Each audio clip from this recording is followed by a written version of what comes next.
right?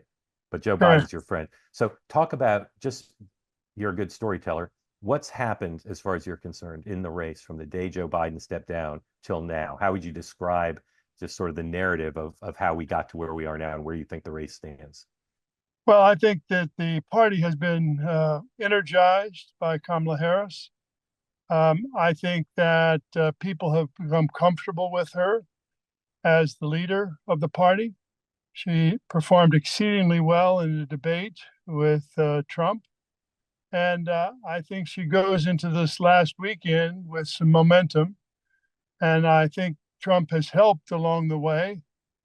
I saw some interesting polls done by an independent PAC just the other day, where with undecided voters, the Madison Square Garden event actually broke through. And so I am very interested As a negative or as a positive? as a negative for Trump, a positive for Harris. And I think that's really interesting. And I wonder who the undecideds really are. And my sense is, as I have written, that event really, I think, uh, was a step too far for Trump.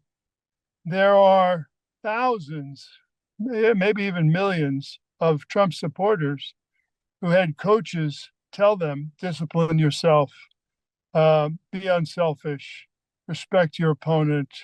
If you lose, congratulate the winner.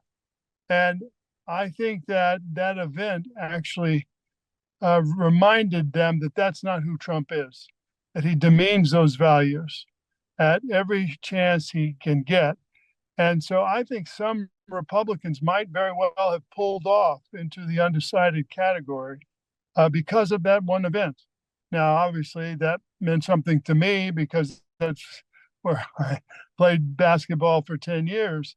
And the things that I stood for, and I think that all players stand for, were those kind of values where, you win because you paid the price.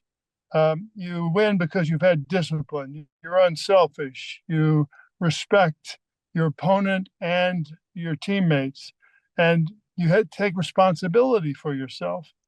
And I think that what Trump did in that event was to remind people who were supporting him that he's not their kind of guy in that sense, and particularly people who were athletes.